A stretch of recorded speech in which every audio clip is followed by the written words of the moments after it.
اللهم صل على سيدنا محمد يا رب صل وسلم دائما أبدا على حبيبي. نور کہتے ہیں روشنی کو. سورہ نور میں جو احکام ہیں وہ بہت اہم احکام ہیں، اور اللہ نے سورہ نور میں اپنی ایک مثال دی ہے، زبردست مثال. اللہ نور السماوات والارض. صحیح کر دیں اس کو کہ اللہ زمین اور آسمان کا نور ہے. نور کا مطلب زمین اور آسمان کو صحیح راستہ دکھانے والا ہے. روشنی سے راستہ ملتا ہے نا، تو زمین آسمان ایک نظام پہ چل رہے ہیں، سیدھے راستے پہ چل رہے ہیں. اگر یہ تھوڑا سا نظام ٹیڑھا میڑھا ہو تو یہ نظام سارا تباہ ہو جائے. اور انسانوں کو بھی اللہ تعالیٰ سیدھا راستہ دکھاتے ہیں. اگر اللہ نہ دکھائے، انسان اپنی عقل سے سیدھے راستے کا تعین نہیں کر سکتا. جن قوموں نے کیا ہے اپنی عقل سے، ان کا حشر جا کے دیکھو کیا ہو رہا ہے وہاں پہ. تو اس لیے اللہ نے اس صورت میں بہت سارے احکام دیے. وہ احکام بھی ہمارے لیے نور کی طرح ہیں. ان احکام کو ہم فالو کریں گے تو سیدھے راستے پہ چلیں گے. ان احکام کو اگر فالو نہیں کریں گے تو سیدھے راستے پہ نہیں چلیں گے. وہ احکام کیا ہیں؟ قرآن سورہ نور شروع کرتا ہے سورۃ انزلناہا وفرضناہا. یہ ایک سورت ہے جس کو ہم نے نازل کیا، آسمان سے اللہ نے نازل کیا. انسانوں کے بنائے ہوئے احکام اس میں نہیں ہیں. وفرضناہا، اور ہم ہی نے اس کو فرض بھی کر دیا ہے. اس کے احکام کو ضروری قرار دے دیا ہے، مقرر کر دیا ہے، اور اس میں واضح آیات نازل کر دی ہیں تاکہ تمہیں نصیحت حاصل ہو جائے. انسان جب قانون سازی کرتا ہے تو بحث کے لیے ایک طویل دروازہ کھل جاتا ہے کہ یہ قانون ٹھیک ہے یا غلط. پھر اس میں دھاندلیاں بہت ہوتی ہیں. اب دیکھو نا کیا ہو رہا ہے. کبھی تو رات 12 بجے عدالتیں کھل جاتی ہیں، اور کبھی آپ 6 مہینے عدالت کا دروازہ کھٹکھٹاتے رہو، عدالت میں کوئی سنوائی ہوتی نہیں ہے. تو یہ انسانوں کے بنائے ہوئے قوانین کا حال ہے. کبھی آپ کروڑوں اربوں روپے پی جاتے ہیں، آپ بری ہو جاتے ہیں، اور کبھی ایک آدھ گھڑی اور ایک آدھ پین اور ایک آدھ مسواک آپ کے لیے عذاب جان بن جاتی ہے. تو یہ ملک میں ہوتا ہے. یہ صرف پاکستان میں نہیں ہوتا، پوری دنیا میں ہوتا ہے. اور خوب سمجھ لیں، ہمارے ہاں چھوٹے پیمانے پر ہوتا ہے. بڑے ملکوں میں بہت بڑی بڑی دھاندلیاں ہوتی ہیں. وہ چھوٹی موٹی چوریوں سے بے عزتی نہیں پسند کرتے. بعض کنٹریز دنیا میں ایسے ہیں جو دنیا میں امن کے اور تہذیب کے ٹھیکے دار سمجھے جاتے ہیں، لیکن دنیا کے بڑے بڑے دہشت گردوں کو پناہ وہی دیتے ہیں. میں ایک چھوٹی سی مثال دے کے نا آپ کو بات سمجھ میں آ جائے گی، پھر آپ آگے چلتے ہیں. جس زمانے میں مجھے لوگ ٹوپیاں کرا رہے تھے اور بڑے بڑے پیسے مجھ سے لے کے مارکیٹ سے شارٹ ہو رہے تھے، اس زمانے میں ایک صاحب نے مجھ سے 7-8 ہزار روپے لیے اور واپس لا کے دے دیے. میں حیران ہوا کہ 7-8 ہزار روپے انہوں نے کتنے نیک آدمی واپس لا کے دے دیے. لوگ 8-8 لاکھ نہیں دیتے آج کل. تو انہوں نے کہا کہ مولانا صاحب، ہم یہ چھوٹی موٹی چوریاں کرنا اپنی توہین سمجھتے ہیں. ہم جب ہاتھ مارتے ہیں تو بڑا ہاتھ مارتے ہیں. تو اندازہ ہو گیا، انہوں نے گویا اپنے بارے میں بتا دیا کہ چور میں بھی ہوں، لیکن یہ 7-8 ہزار روپے یہ گھٹیا نیچ حرکتیں ہم نہیں کرتے. تو اس طرح خوب سمجھ لیں، بعض کنٹری دنیا میں جو بڑے زبردست سمجھے جاتے ہیں، ہر بات ٹھیک، ان کے ہاں انصاف پہ کوئی کمپرومائز نہیں ہے. وہ یہ چھوٹے موٹے مسجد سے چپل چرانے کے کیسز اور اس طرح کی چیزوں میں 1 نمبر ہوتے ہیں. لیکن جب ان کی جو بین الاقوامی پالیسیاں، جو خارجہ پالیسیاں ہوتی ہیں، وہ خارجہ پالیسیاں ٹوٹلی بنتی ہی زیادہ تر غریب ملکوں کا خون چوسنے کے لیے. سمجھتے ہو کہ نہیں سمجھتے ہو؟ تو انسان کو انصاف اللہ کے علاوہ کوئی بھی نہیں دلا سکتا. اللہ جب آپ مان لیتے ہیں نا میرے اوپر ہے اور مجھے اس کے سامنے حساب دینا ہے، پھر آپ نہ چھوٹی چوری کرو گے اور نہ بڑی چوری. تو اس لیے اللہ نے فرمایا لعلکم تذکرون، تاکہ تمہیں نصیحت حاصل ہو. پہلا قانون اس میں اللہ نے کیا بیان کیا؟ الزانیۃ والزانی فاجلدوا کل واحد منہما 100 جلدہ، زنا کوئی عورت کرے یا مرد کرے دونوں کو 100 کوڑے مارو۔ صرف یہی نہیں کہ زنا اللیگل ہے، حرام ہے، غیر مسلم کنٹریز میں آپس کی رضامندی سے زنا کیا ہے؟ جائز ہے۔ اسلام نے حکم کیا دیا؟ آپس کی رضامندی سے بھی اگر کیا ہے تو عورت کو بھی صرف یہ نہیں کہ حرام کام کیا، سزا بھی ملے گی، اور سزا اللہ نے بتا دی، 100 کوڑے عورت کو اور 100 کوڑے مرد کو مارے جائیں گے۔ وَلَا تَأْخُذْكُمْ بِهِمَا رَأْفَةٌ فِي دِينِ اللَّهِ، اور یہ سزا جاری کرنے کے معاملے میں تمہارے دل میں نرمی پیدا نہیں ہونی چاہیے۔ بعض صوفی ٹائپ کے لوگ ہوتے ہیں، رحم دل ہوتے ہیں، اسلام تو بڑا وسیع مذہب ہے، دل کسی پہ طرز کھانا، اللہ غفور الرحیم ہے۔ اللہ فرماتے ہیں وہ جو میں ہوں وہ مجھے پتہ ہے، میں جو ہوں وہ مجھے پتہ ہے۔ جب دلیل سے جرم ثابت ہو جائے گا تو 100 کوڑے زانیہ کو مارے جائیں گے اور 100 کوڑے زنا کرنے والے مرد کو مارے جائیں گے، اور اس معاملے میں نرمی سے کام نہیں لینا۔ اور آگے اللہ فرماتے ہیں وَلْيَشْهَدْ عَذَابَهُمَا طَائِفَةٌ مِّنَ الْمُؤْمِنِينَ، اور یہ سزا ان کو بند کمرے میں نہیں دی جائے گی، کھلے عام چوک پہ ساری دنیا اس سزا کو نافذ ہوتے ہوئے دیکھے گی۔ سمجھتے ہو اسلام میں جتنی سزائیں ہیں کھلے عام ہیں، بند کمروں میں نہیں ہیں، کیونکہ سزا کا بنیادی مقصد لوگوں کو روکنا ہے۔ بند کمرے میں دو گے تو کیا پتہ چلے گا کیا ہو رہا ہے؟ تو کھلے عام اس کو 100 کوڑے مارو۔ اور یہ ہے کنوارے کے بارے میں، کنواری لڑکی اور کنوارا لڑکا۔ شادی شدہ مرد اگر زنا کرتا ہے یا شادی شدہ عورت اگر زنا کرتی ہے تو پھر اجماع سے یہ بات ثابت ہے کہ اس کو زمین میں گاڑ کے پتھروں سے ہلاک کیا جائے گا۔ بخاری مسلم کی حدیث ہے اور اجماع امت ہے، اس پر اجماع امت ہے، تو ان کو پتھروں سے مار کے ہلاک کیا جائے گا۔ آگے اللہ فرماتے ہیں زانی مرد وہ صرف زانی عورت میں ہی رغبت رکھتا ہے، اور زانی عورت کی طرف رغبت بھی کس کو ہوتی ہے؟ زانی مرد کو۔ جو پاک دامن لوگ ہیں وہ نکاح چاہتے ہیں پاک دامن عورتوں سے، اور پاک دامن عورتیں کس سے نکاح چاہتی ہیں؟ پاک دامن مردوں سے۔ آج کل لوگوں کو چاہیے بے پردہ لڑکیاں، بالکل ہی ایسی آوارہ قسم کی، جو آپ کی نیچر ہوگی آپ کو ویسی ٹائپ کی چیز چاہیے ہوگی۔ اسی طرح بعض لڑکیوں کو چاہیے ہوتے ہیں ماڈرن، بالکل یہ مولانا ٹائپ کا آدمی، نمازی روزے پرہیزگار، وضو کر رہا ہے، یہ کیا ٹوپی ڈرامہ، معاذ اللہ نقل کفر نباشت۔ وہ کہتے ہیں کیا ہے، ہمیں تو ماڈرن بندہ چاہیے، لینڈ کروزر میں گھومنے والا ہو۔ مولوی بھی لینڈ کروزر میں گھوم رہے ہیں آج کل تو ان کا لینڈ کروزر یہ والا نہیں ہوتا جو مولویوں کا ہوتا ہے، ان کا یہ بالکل پیچھے سے چھت نہ ہو، اوپر والی چھت بھی نہ ہو، ٹھیک ہے نا، اوپن، اور گھر کی دیواریں نہ ہو، گھر کی دیواریں نہ ہو، یہ تکلف نہ ہو دیواروں کا، چھت وت نہیں ہونی چاہیے گھر کی، اتنی جیسے ماڈرنزم پھیل رہا ہے نا۔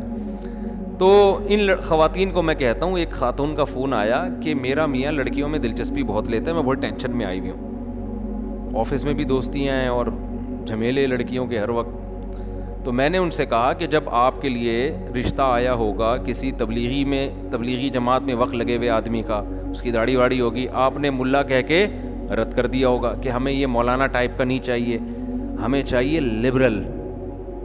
کہتی بالکل ایسا ہی ہے۔ میں نے کہا لبرل مل گیا نا آپ کو، لبرل تو یہی کرتا ہے بھائی، لبرل کیا کرتا ہے؟ وہ تو یہی کرتا ہے، آزاد ہے، براڈ مائنڈڈ ہے، یہ کیا ہے نظریں جھکانا، لڑکی کو دیکھ کے وہاں سے انٹی گزر رہی ہیں استغفر اللہ کہہ کے نظر نیچے کر لینا، ٹھیک ہے نا۔ تو پرانے زمانے کے دقیانوس قسم کے لوگ، ان کا کام ہے۔ ماڈرن لوگ ایسا تھوڑی کرتے ہیں۔ ماڈرن لوگوں کی نظر میں لڑکیاں بے پردہ ہو کے بیٹھی ہوئی ہیں، کپڑے ہیں نہیں ہیں، کوئی مسئلہ نہیں ہے، دیکھ لیا تو کیا ہو گیا، چھیڑ دیا تو کیا ہو گیا بھائی، سوری کر لو۔ تو ان کے ہاں یہ چیزیں کوئی ویلیو نہیں رکھتی۔ لیکن اللہ فرماتے ہیں کہ جو پاک دامن مرد ہیں ان کو کس میں رغبت ہوتی ہے؟ پاک دامن عورتوں میں۔ دیکھو اللہ نے جنت کی حوروں کی جو تعریف کی ہے نا، حوروں کی، ان حوروں کا جو نقشہ کھینچا ہے وہ ہے کہ ان میں حیا ہوگی، قاصرات الطرف عین، بہت خوبصورت اور حیا والی۔ اس سے پتہ چلتا ہے کہ جنت میں جو جانے والے لوگ ہیں نا، اللہ کو پتہ ہے وہ حیا کو پسند کرتے ہوں گے، اس لیے ان کے لیے حیا والی عورتوں کا اللہ نے انتظام کیا. تو یہ اللہ کا نظام ہے بنایا ہوا. خیر ہم آگے چلتے ہیں، یہ رہ نہ جائے. والذین یرمون المحصنات. اب چونکہ زانی کی سزا بہت سخت ہے، اس بات کا بھی خطرہ تھا کہ لوگ خام خواہ میں پاک دامن مردوں پہ، پاک دامن عورتوں پہ تہمتیں لگانا نہ شروع کر دیں اپنی ٹھڑک پوری کرنے کے لیے. بعض دفعہ آپ کو کوئی ذاتی دشمنی ہوتی ہے، توہین رسالت کا کیس بنا کے اس کو کیا کر دیا اندر. ہمارے کنٹری میں بے گناہ درجنوں لوگ جیل کی دیواروں کے اندر ہیں جو توہین رسالت کے مرتکب تھے نہیں، لیکن ان پر کیس بنا کے ان کو اندر ڈال دیا گیا اپنی ٹھڑک پوری کرنے کے لیے. یہ ہوتا ہے مذہبی، بعض مذہبی لوگ، سب کی بات نہیں کر رہا، وہ مذہب کا غلط استعمال کرتے ہیں اور شو یہ کرتے ہیں ہم عاشق رسول ہیں. تو یہاں بھی یہ ممکن تھا کہ کوئی جب پتہ چل گیا بھائی زنا اتنا بڑا جرم، اتنی بڑی بدنامی، تو کوئی بھی کسی پہ الزام لگاتے کہ اس نے زنا کیا ہے. اس کا اللہ نے سد باب کیا. والذین یرمون المحصنات. جو لوگ پاک دامن عورتوں پہ تہمت لگاتے ہیں، ثم لم یاتوا باربعۃ شہداء، اور 4 گواہ نہ لے کر آئیں. عام گواہی کے لیے 2 گواہ کافی ہیں، زنا ثابت کرنے کے لیے کتنے گواہ؟ 4 گواہ. اس لیے کہ جب سزا بڑی ہے تو اس کے ثبوت کے لیے جو پروسیس ہے وہ بھی اتنا ہی مشکل رکھ دیا شریعت. جرم بڑا ہے تو بھائی اس کے لیے ثبوت کے لیے معیار بھی اتنا اونچا ہے.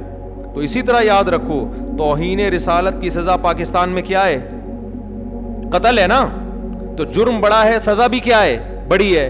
تو اس کے لیے بھی قانون یہ ہونا چاہیے کہ ثبوت بھی اور شک و شبہے سے بالکل بالا تر. 2 ٹوک اور واضح لفظوں میں توہین ہونی چاہیے جس کا کوئی دوسرا مطلب نہ بنتا ہو. اس میں زبان کا لڑکھڑا جانا اور کہہ کچھ رہا تھا نکل کچھ اور گیا، اگلے کو موقع دینا چاہیے کہ آپ کیا کہنا چاہتے ہیں. اور اگر ہم سپریم کورٹ قانون میں یہ اناؤنس کر دے، یہ فیصلے کے وقت سنا دے کہ اتنے سارے شبہات پیدا ہو گئے ہیں جن شبہات کی وجہ سے جرم ثابت نہیں ہو رہی، تو آپ سپریم کورٹ کی کو چیلنج نہیں کر سکتے. ہمارے ہاں ہو یہ رہا ہے کہ کسی پر توہین کا جو ہے نا الزام لگا. اب ہوتا کیا ہے، میں آپ کو میں ہوائی فائرنگ نہیں کر رہا، یہ ہوائی باتیں نہیں کر رہا. ہمارے ہاں اس قانون کا کیسا غلط استعمال ہو رہا ہے. اصل میں خود نہیں اندر گئے نا. کسی دن تم پہ الزام لگے کسی تمہاری غلطی جو تم جان کر نہیں کر رہے ہو، اور خود اندر ہوگے تو پھر تمہیں احساس ہوگا کہ یہ ہو کیا رہا ہے مارکیٹ میں. ہمارے ہاں پتہ ہے کیا ہوتا ہے، کسی نے کوئی پوسٹر پھاڑ دیا، اس بیچارے کو نہیں پتا تھا کہ اس پہ نبی صلی اللہ علیہ وسلم کا نام لکھا ہوا ہے. اس کی دیوار خراب کر دیا آپ نے، پوسٹر لگا دیا، وہ پوسٹر پھاڑ دیا اس نے، وہ نیچے کہیں نالی میں گر گیا. آپ کو ویسے ہی انتقام لینے کا شوق تھا، کوئی مسئلہ چل رہا تھا آپ کا اس کے ساتھ، یا آپ نے اس کو، وہ غیر مسلم ہے، آپ نے اس کو ورغلایا، اس کو ٹارچر کیا، اس کے مذہب کو برا بلا کہا، اس کے بڑوں کو آپ نے برا بلا کہہ کے اتنا ٹارچر کیا کہ اس کی زبان سے بھی کوئی لفظ آپ کے خلاف یا اسلام کے خلاف نکل گیا. آپ نے فوراً بندوں کو جمع کیا، دیکھو یہ نبی کو ایسے کہہ رہا ہے، دیکھو اس نے قرآن کی توہین کی ہے، دیکھو اس نے یہ کیا ہے. لوگ یہ نہیں دیکھتے کہ اس نے کہا بھی ہے کہ نہیں، ہو سکتا ہے نہیں کیا اس نے. ایک لوگوں کا جم غفیر اکٹھا ہو جائے گا اور جائیں گے تھانے رپورٹ کرانے کے لیے. اتنے لوگ اس میں، آج ہر آدمی سمجھتا ہے آج مجھے عشق رسول کو ثابت کرنے کا اللہ نے موقع دیا ہے. چرسی بھی آپ کا ساتھ دیں گے، ہیروئن جی بھی آپ کے ساتھ ہوں گے، محلے کے بڑے بڑے غنڈے جن 20 بندوں کو قتل کر چکے تھے، آج تک کبھی انہوں نے کوئی سنت پوری نہیں کی ہوگی، لیکن ان کو بھی موقع ملے گا کہ آج ہمیں موقع ملا ہے ہم توہین رسالت کے مرتکب کو کیفر کردار تک پہنچائیں. وہ اس کی تحقیق نہیں کرتے کہ حقیقت میں ایسا ہوا بھی ہے کہ نہیں ہوا. پھر آپ پہنچ جائیں گے تھانے. ایس ایچ او صاحب کو پتا ہے اگر میں نے ایف آئی آر نہیں کاٹی پورا ہجوم میری بوٹیاں کووں کو کھلائے گا. سمجھ رہے ہو؟ نہیں آ رہی بات میرا خیال ہے. یہ قوم کا جذباتی پن ہے جو میں بتا رہا ہوں. نہیں سمجھ میں آ رہا نا تو کبھی آپ کے اوپر پڑے گی تو پتا چلے گا. پھر جناب ایف آئی آر بھی کٹے گی، تمہارا باپ بھی کاٹے گا ایف آئی آر. تو پھر جب عدالت میں مقدمہ چلے گا, جج کو پتا ہے اگر میں نے جیل نہیں کیا تو قوم مجھے, میری بوٹیاں کس کو کھلائے گی؟ کووں کو کھلائے گی. سمجھتے ہو؟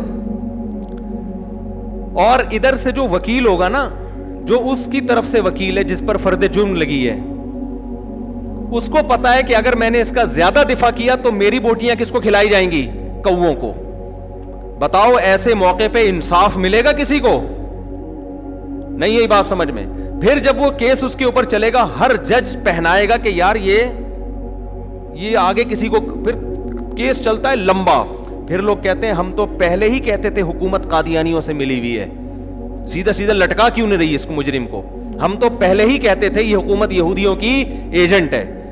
پھر اگر اوپر جا کے کسی جج نے اس کو, اتنے میں کیا ہوتا ہے کہ نیچے جو اس کے جس پہ فرد جرم عائد ہوئی ہے نا, اس کے رابطے ہو جاتے ہیں فرانس سے, امریکہ سے, لندن سے, کہ بھائی دیکھو میں اپنے ملک میں محفوظ نہیں ہوں. ان کا قانون ہے کہ اگر آپ اپنے ملک میں واقعی محفوظ نہیں ہیں, آپ ثابت کر دیں, آپ اسائلم داخل کریں, وہ آپ کو نیشنلٹی دے دیں گے.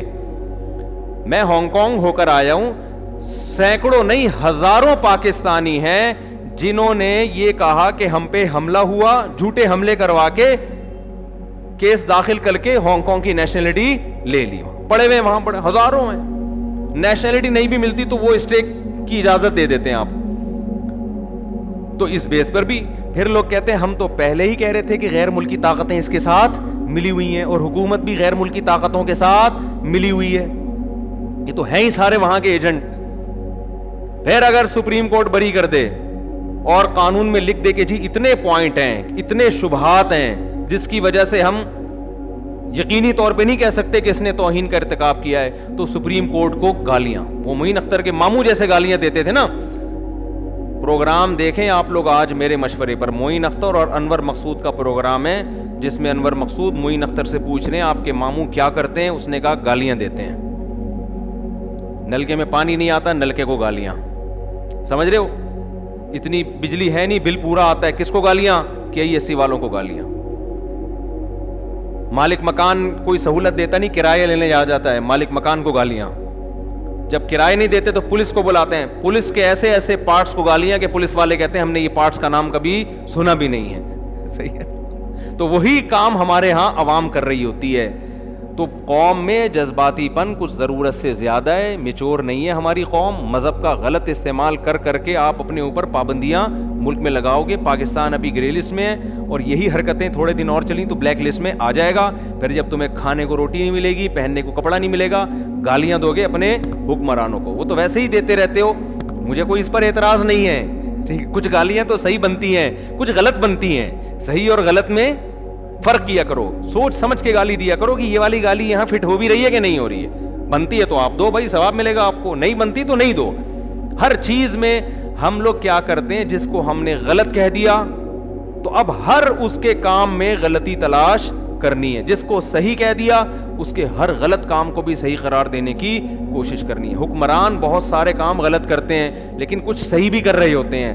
ہماری قوم کی عادت کیا ہے, اگر آپ اپوزیشن میں, اس کے صحیح کو بھی آپ نے غلط کہنے کا ٹھیکہ لیا ہوا ہے, اور اپنے والے کے ہر صحیح کام کو بھی, ہر غلط کام کو بھی آپ نے صحیح کہنے کا ٹھیکہ لیا ہوا ہے. یہ ہو رہا ہے مارکیٹ میں. تو اب دیکھو قرآن نے کیا بیان کیا, زنا کی سزا سخت ہے نا, تو اس کے ثبوت کے لیے قرآن نے معیار بہت اونچا کر دیا ہے. تو توہین رسالت کی سزا اگر قتل ہے, اس کے ثبوت کے لیے بھی معیار کیا ہوگا, بہت اونچا ہوگا.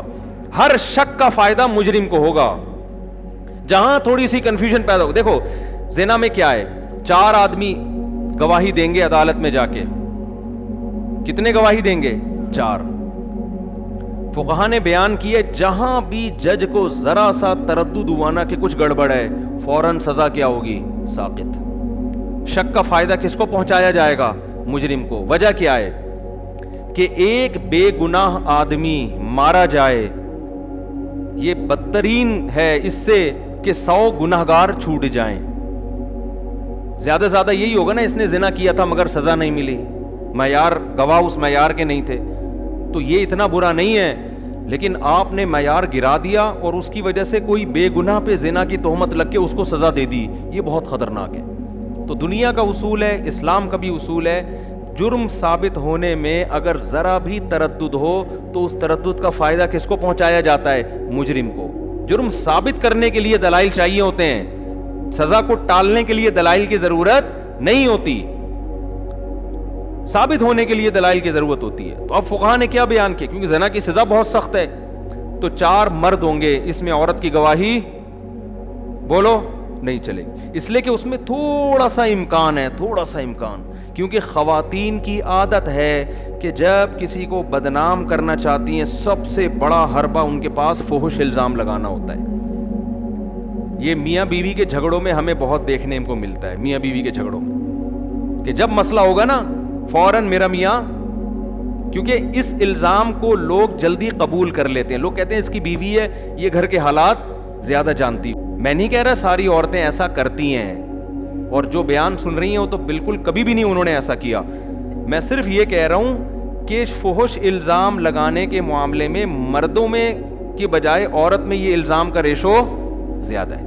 یعنی مرد بھی فحش جھوٹے الزام لگا سکتے ہیں, مگر عورتوں میں یہ والے الزام لگانے کا ریشو مردوں سے زیادہ ہے. جب بدنام کرنا ہوگا یہ بندہ ایسا, یہ یوں ہے, یہ یوں ہے, اس میں بعض دفعہ صحیح بھی الزام ہوتے ہیں لیکن بہت دفعہ غلط الزام بھی ہوتے ہیں. تبھی نبی صلی اللہ علیہ وسلم جب عورت کو بیعت کیا کرتے تھے تو آپ ان سے یہ ایگریمنٹ لیتے کہ وَلَا يَأْتِينَ بِبُهْتَانٍ يَفْتَرِينَهُ بَيْنَ أَيْدِيهِنَّ وَأَرْجُلِهِنَّ, کسی پر کبھی زندگی بھر فحش الزام نہیں لگاؤ گی.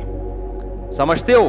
تو اس لیے یہاں شریعت نے مجرم کو فائدہ پہنچانے کے لیے کہ اس پہ سزا ٹلے, یہاں شریعت نے کہا کہ مرد گواہی دے گا تو مانا جائے گا, عورت کی گواہی یہاں معتبر نہیں ہے. حالانکہ ہو سکتا ہے عورت سچ بول رہی ہو, لیکن معیار کو اونچا کرنے کے لیے اسلام نے کیا قانون بنایا کہ مرد گواہی دے گا. دیکھو میں جو آپ کو سمجھانا چاہ رہا ہوں نا اس کو کھوپڑی میں بٹھاؤ کہ سزاؤں کے معاملے میں اسلام کا معیار کتنا سخت ہے اور ہمارا معیار کتنا ہلکا ہے. تو ہم اس ہلکے معیار کو عشق مصطفیٰ قرار دیتے ہیں. تو یہ قرآن و سنت سے آگے نکلنے کی کوشش ہو گئی کہ نہیں ہو گئی؟ پولیس کا کیس ہے میرے بھائی, ایسے سمجھنے والی باتیں نہیں ہیں.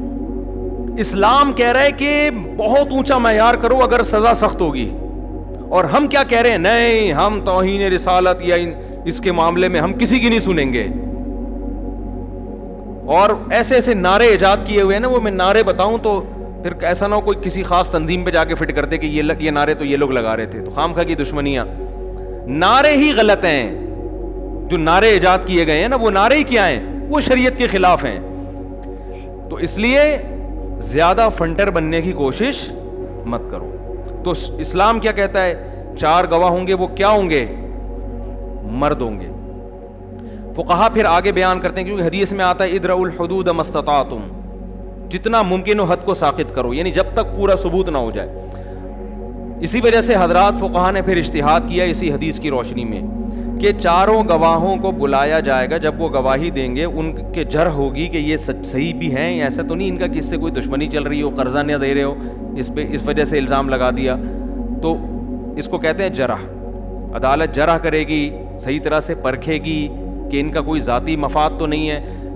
پھر جرح کرنے کے بعد جب عدالت کو یقین ہو جائے گا یہ 2 نمبر لوگ بھی نہیں ہیں, جھوٹے بھی نہیں ہیں, ان کا کوئی ذاتی مفاد بھی نہیں ہے, ایسا بھی نہیں ہے کہ کوئی ذاتی دشمنی ہو, کوئی سالے والے ہوں وغیرہ وغیرہ, تو پھر عدالت کیا حکم دے گی کہ رجم کی سزا میں حکم دیا جائے گا سب سے پہلے سزا پتھر آپ نے پھینکنے ہیں. جو گواہ ہے نا ان کو کہا جائے گا سب سے پہلا پتھر کس نے مارنا ہے, آپ نے مارنا ہے. اس لیے کہ اگر ان کے دل میں ذرہ برابر بھی چور ہوگا نا تو یہاں ان کے ہاتھ کانپ اٹھیں گے سزا دیتے ہوئے کہ یار ہم بے گناہ کو مار رہے ہیں. اگر وہاں یہ رک گئے کہ نہیں جی ہم نہیں, تو یہ اس کی علامت ہوگی, ایک شک پیدا ہو گیا کہ شاید یہ کیا کر رہے تھے, جھوٹ بول رہے تھے. اس کا فائدہ کس کو پہنچایا جائے گا؟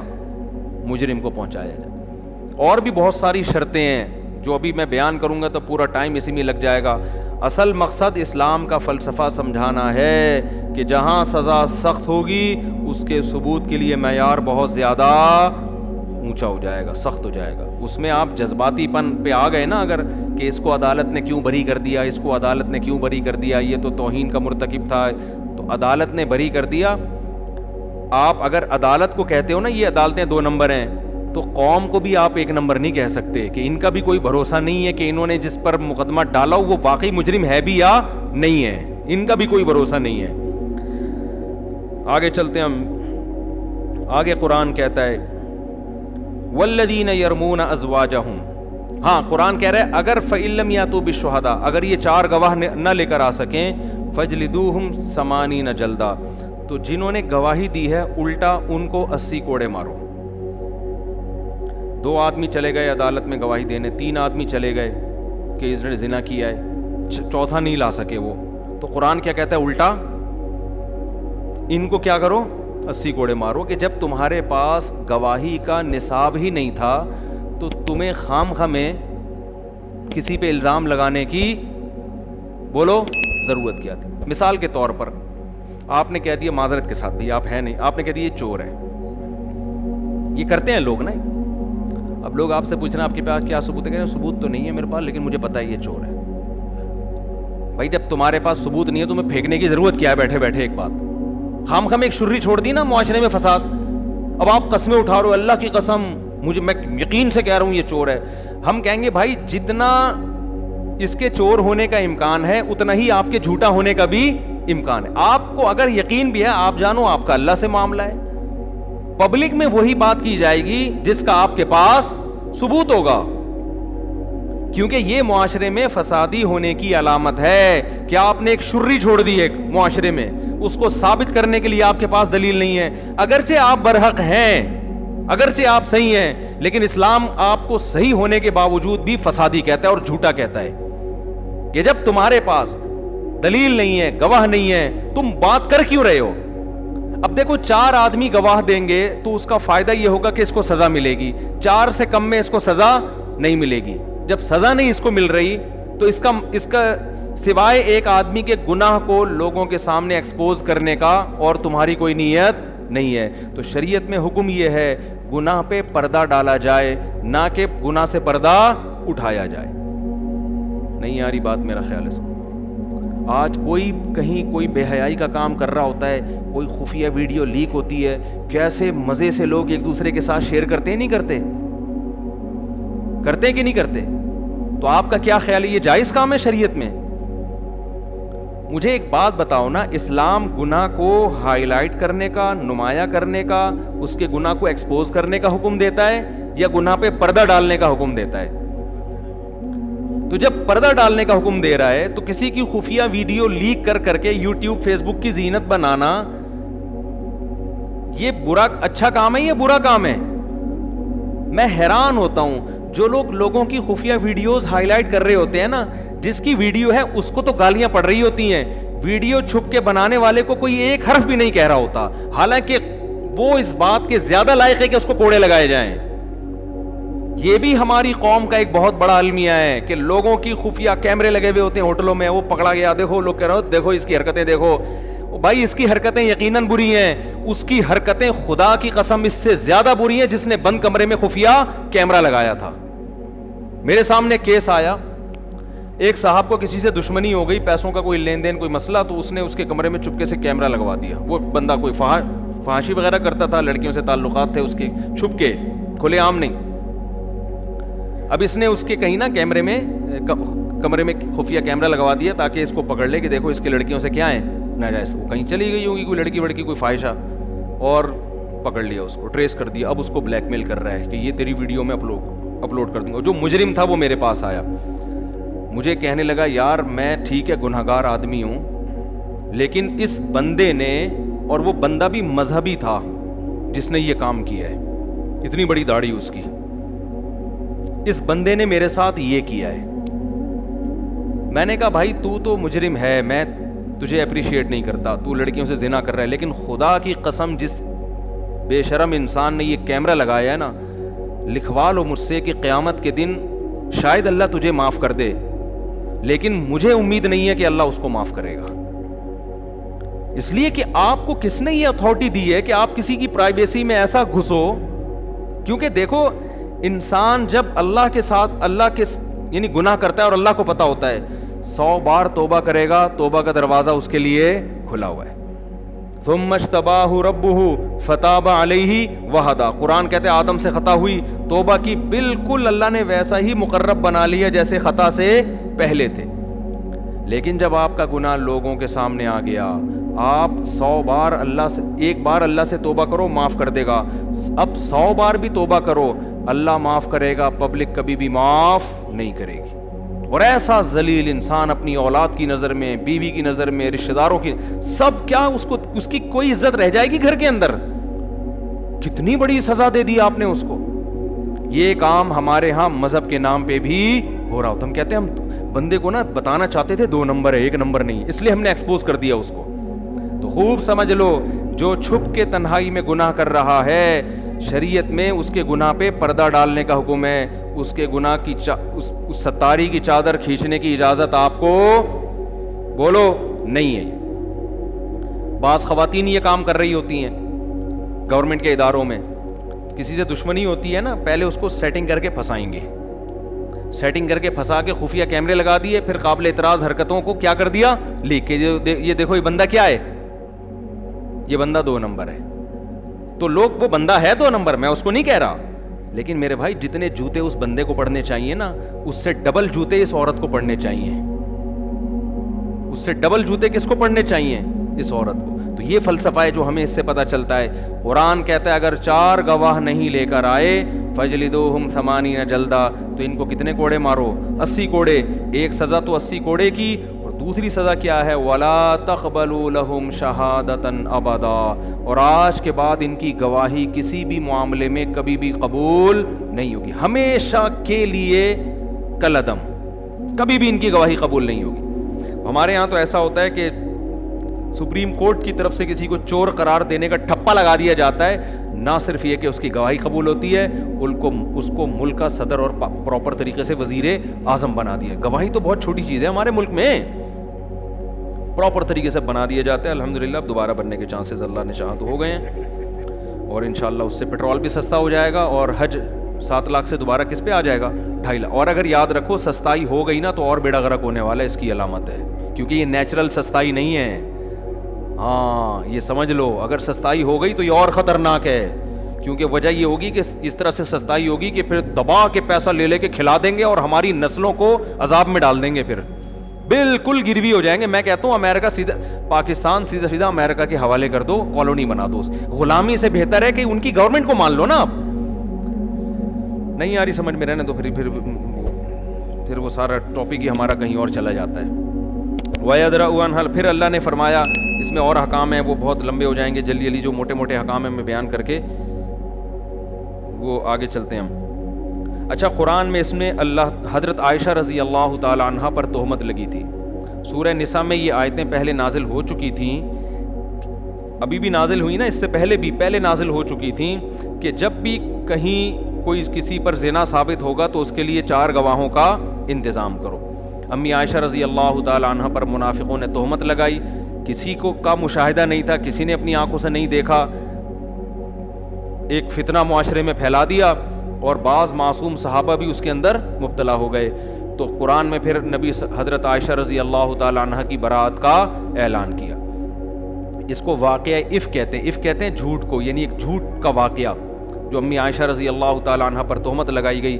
قرآن نے 2 عورتوں کی پاک دامنی بیان کی, ایک حضرت مریم کی اور ایک حضرت عائشہ رضی اللہ تعالیٰ عنہ کی. حضرت عائشہ فرماتی ہے مجھے یقین تھا کہ اللہ میری پاک دامنی بیان کرے گا, لیکن میں یہ سوچ بھی نہیں سکتی تھی کہ قرآن کی آیتوں کا حصہ بنا دے گا اللہ تعالیٰ اس کو. اسی وجہ سے علماء کا اجماع ہے کہ اگر حضرت عائشہ کو کوئی بدبخت معاذ اللہ نقل کفر فاحشہ کہتا ہے تو وہ اسلام سے خارج ہے, کیونکہ قرآن کے پورے 2 رکوع ہیں جن کا وہ انکار کر رہا ہے. اور بعض بدبخت آج ایسے ہیں جو اپنے آپ کو مسلمان بھی کہتے ہیں اور حضرت عائشہ پر تہمت بھی لگاتے ہیں. تو اور قرآن نے یہ کہا الخبیثات للخبیثین والخبیثون للخبیثات, ناپاک مرد ناپاک عورتوں کے لیے اور ناپاک عورتیں ناپاک مردوں کے لیے. اس میں قرآن نے اشارہ دے دیا کہ حضرت عائشہ سے جو نکاح ہوا ہے یہ اللہ کی سلیکشن سے ہوا ہے. حدیث میں آتا بھی ہے, آپ صلی اللہ علیہ وسلم نے شادی کے بعد حضرت عائشہ کو بتایا کہ جبریل تمہاری تصویر لے کر خواب میں آئے میرے پاس اور مجھے بتایا کہ تمہارا نکاح ان سے ہوگا, ان سے تمہارا نکاح ہوگا. تو یہ پیشکش حضرت ابو بکر کی طرف سے تھی، خوب سمجھ لیں. نبی نے اس خواب کے بعد خود نکاح کا پیغام نہیں دیا کہ اے حضرت ابو بکر سے کہو کہ دیکھو مجھے خواب میں یہ دکھائی تمہاری بیٹی دکھائی گئی ہے کہ ان سے میرا نکاح ہوگا. نہیں، یہ خواب آپ نے محفوظ رکھا. حضرت ابو بکر نے جب نکاح کیا تو اس کے بعد نبی نے امی عائشہ کو بتایا ہے کہ مجھے خواب میں یہ خوشخبری سنائی جا چکی تھی. تو اس میں اللہ نے بتا دیا کہ اللہ کی طرف سے پیغمبر کے لیے سلیکشن کسی معاذ اللہ نقل کفر فاحشہ عورت کی نہیں ہو سکتی. اس پہ بعض لوگ اعتراض کرتے ہیں کہ حضرت نوح علیہ السلام کی بیوی بھی تو کافر تھی، لوط علیہ السلام کی بیوی بھی تو کافر تھی، دونوں پر عذاب آیا، تو اس کا مطلب پیغمبر کی زوجہ بھی معاذ اللہ کوئی کافر عورت بھی ہو سکتی ہے. تو خوب سمجھ لو، کافر ہونا الگ بات ہے، فاحشہ ہونا الگ بات. بیوی کا کافر ہونا اتنا بڑا عیب نہیں ہے، یہ بے عزتی کا ذریعہ نہیں ہے. آپ کی بیوی 2 نمبر ہو، یہ آپ کے لیے بے عزتی کا مقام ہے. اس عیب سے اللہ پیغمبروں کو محفوظ رکھتے ہیں کیونکہ یہ نسب میں خلل ہو جائے گا نا. ارے بھائی آپ کی وائف غیر مسلم ہے، غیر مسلم عیسائی یہودی ہوتی ہیں، شریعت نے مسلمان مرد کو اجازت دی نا شادی کرنے کی. بھائی اسلام میں جائز ہے کہ آپ کی بیوی یہودی بھی ہو سکتی ہے، یہ نہیں کہ مسلمان ہے تو یہودی ہو جائے. پہلے سے کوئی یہودی ہے تو آپ اس سے شادی کر سکتے ہیں، حالانکہ وہ کیا ہے؟ کافر ہے. عیسائی ہے، آپ اس سے شادی کر سکتے ہیں، حالانکہ وہ کیا ہے؟ کافر ہے. کوئی حرج نہیں ہے اس میں، یہ عیب نہیں ہے. بہت سے صحابہ نے، بہت سے تو نہیں، بعض صحابہ نے کیے عیسائی عورتوں سے بھی، یہودی عورتوں سے بھی. حضرت حذیفہ نے جب ایک یہودی عورت سے نکاح کیا تو حضرت عمر نے حکم دیا اس کو طلاق دو. انہوں نے کہا حرام ہے تو طلاق دوں، حرام نہیں ہے تو کیوں دوں طلاق بھائی میں. انہوں نے کہا مجھے حرام ہونے کا نہیں، مجھے ڈر ہے فاحشہ نہ ہو. تو انہوں نے بھی اس بیس پہ ناپسند کیا کہ کہیں فاحشہ نہ ہو. جائز نکاح فاحشہ عورت سے بھی ہو جاتا ہے، لیکن یہ عیب کس کے لیے؟ مرد کے لیے. اور اللہ پیغمبروں کو عیب سے محفوظ رکھتے ہیں، ان پر کوئی انگلی نہیں اٹھا سکتے. یہ توہین ہے نا، اس لیے کہ آپ کی وائف ہے اور ادھر بھی تعلق ادھر بھی تعلق، بچوں کا کیا پتہ چلے گا، پتہ نہیں کس کے بچے پیدا ہو رہے ہیں. نسب میں خلل ہو جاتا ہے. نبی صلی اللہ علیہ وسلم نے فرمایا ولدت من نکاح لا من صفا. کیا مطلب؟ آدم سے لے کے آج تک میرے نکاح میں کوئی شک اور شبہ نہیں ہے. یعنی پیغمبروں کا نسب اللہ محفوظ رکھتے ہیں. ایسا کہیں نہیں ہوتا کہ پیغمبر کے باپ دادوں میں معاذ اللہ کوئی ولد الزنا ہو، کیونکہ آگے پھر نسب کیا ہو گیا؟ خراب. تو نوح علیہ السلام کی بیوی اگر کافر تھی، فاحشہ نہیں تھی، کیونکہ آگے اگر فاحشہ ہوتی تو نوح علیہ السلام کے جو بیٹے تھے حام، سام اور یافس، ان کے نسب میں شک ہوتا کہ نہیں ہوتا کہ پتہ نہیں ان کے ہیں بھی کہ نہیں ہیں. پھر آگے ان کی نسل میں شک، پھر تو ہم سارے کیا ہو جاتے؟ ارے ہم سارے مشکوک ہو جاتے نا. ہم سب کے نسب میں، کیونکہ سب نوح علیہ السلام کی اولاد ہیں، اور پیغمبروں کے نسب میں تو بالکل بے غبار نسب ہوتا ہے پیغمبروں کا. تو لوط علیہ السلام کی بیوی بھی کافر تھی مگر معاذ اللہ زانیہ اور بدکار نہیں تھی. تو اس لیے قرآن نے کہا الخبیثات للخبیثین. یہ جو ناپاک عورتیں ہیں نا، فاحشہ عورتیں ہیں، اللہ پیغمبر کے لیے فاحشہ کی سلیکشن نہیں کر سکتا معاذ. تو اس میں یہ بھی ہمیں بتایا گیا کہ حضرت عائشہ رضی اللہ تعالیٰ عنہ پاک دامن ہے. حضرت عمر نے جب یہ بات سنی نا، کسی نے حضرت عائشہ کے بارے میں کہ منافقین یہ پھیلا رہے ہیں، حضرت عمر نے فرمایا سبحانک ھذا بہتان عظیم. یہ بہت بڑا بہتان ہے، یہ ہو ہی نہیں سکتا. کیونکہ سب جانتے تھے حضرت عائشہ کو. حضرت عائشہ کی سوکنوں نے ان کے بارے میں گواہی دی کہ یہ ایسی ہے ہی نہیں، یہ اس طرح کی یہ ہو ہی نہیں سکتی.